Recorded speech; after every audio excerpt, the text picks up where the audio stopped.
So now we are going to move on to the ball tool. Notice it's shaped in a ball, the cursor. And by no surprise, it sort of makes a round ball shape. Okay, so there you go. That's not a perfect ball shape, by the way, but I'm going to show you how to fix that. Let's undo that. Let's go ball. Let's click numeric. Okay, so if we wanted to type this in and make it exactly the same width, height, and depth, okay, just type 1 meter, 1 meter, and 1 meter. You can actually type in centimeters, meters, and kilometers inside of these actual physical windows, and they'll actually respond accordingly. Okay, and even millimeters, just so you see that. See how it just went really, really small? Okay, so right now it's actually physically 1 millimeter widthwise in the x-axis. Okay, if I wrote 1 centimeter, see how it gets a little thicker? Okay, and let's go 1 kilometer. See how crazy that got? Wow, yeah, that's really wide sphere. But we don't want that. Let's go back to 1 meter. Okay, much better. Notice this time the Make UV button is available because we have one ready sitting here. Okay, now if I select none, notice that it disappears. I can't make a UV now. Okay, and now it's disappeared. So I need a new, if I want another UV map, okay, we could go spherical, try that. See how that works. Click create. Okay, and we go into our UV texture, and we can see the UVs unwrapped. Kind of funny. I like to do all this stuff manually. I usually don't like using some of this automated stuff built into these into the tools. But like I said, I'm just showing it that it can be done. You can go in and just physically start doing some UV editing on your own to fix those. Okay, so let's undo this. Let's go to back. Okay, let's bring up our numeric tablet again, our numeric tab. Clicking on the N key, N for numeric. Okay, so if you noticed the sort of the eye, sometimes a lot of times people use this sphere for making eyeballs and they're modeling characters. Okay, notice the center where these triangular polygons are. If we click on the axis buttons here, the X and the Y and the Z, you'll notice that it'll change the direction. Right now, Y is selected, so actually the sort of the center of the sphere goes right down the Y axis.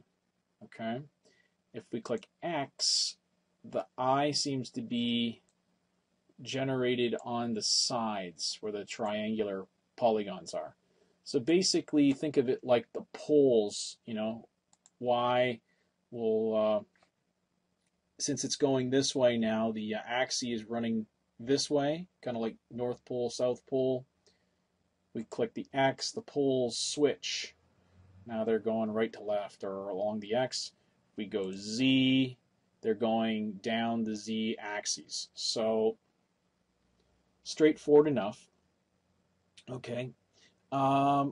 So we also have the same thing. We have the center buttons as well. Okay, the X, Y, and Z. We can numerically move things around with these sliders. Okay, you can type numbers in directly. Once again, we still have our little blue doohickeys here, little crosshairs and stuff. The plus sign once again moves the object around. These little, how should I say, little right angle brackets here. These little blue guys here. You can simultaneously move things in multiple axes. Okay, the side ones a little different than the some of the stuff we saw in the box tool, but pretty close to the same thing. You can drag them in and out. Okay, let's see, radius, yeah. So you can change. Like I said, a lot of this stuff is the same as the box tool. It's just different. It might sometimes it's labeled differently just because of the shape that we're talking about. Okay, so as you can see, it affects, depending on which slider you use, it'll affect things in different ways. Keep note when you're fooling around with this stuff and test it. Like don't be afraid to come in and just start fooling around with some of these settings just to see what happens. Just look at what you're manipulating and then look in the windows and see which way everything is moving. After a while, you'll get a better sense of three-dimensional space, which confuses people a lot in the beginning. So now we're going to move up to the sides and segments section.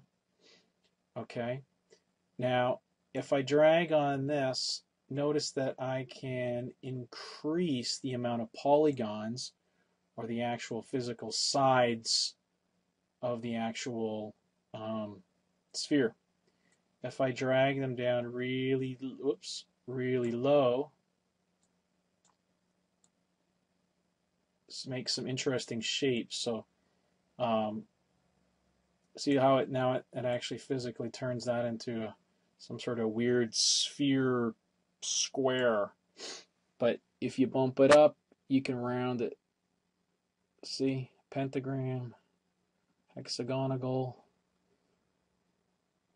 and 8 sides octagonal. So there's a lot of different things that you can actually physically do. You can make just some interesting shapes just by changing some of these settings.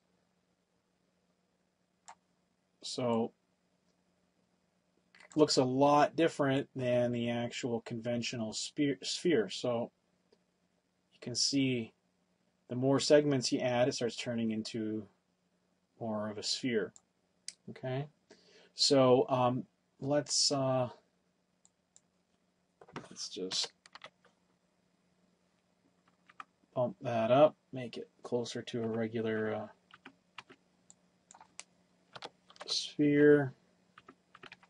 Okay, now there's different types of spheres. There's globe and tessellation. Globe, we have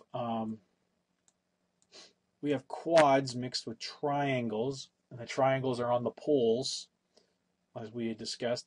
Tessellation makes everything triangles. So there physically are no quads in this. Okay, so with tessellation, it's different than the sides and segments option. Notice we click on tessellation, things switch, and notice it just gives sort of a number, a parameter. So if we slide that down, see, that's the lowest it can go in tessellation mode. You go to 1, so that's kind of a nifty looking shape. And the higher you do the segments, the higher resolution the sphere gets. And maybe if you're like making like a planet or something. Okay.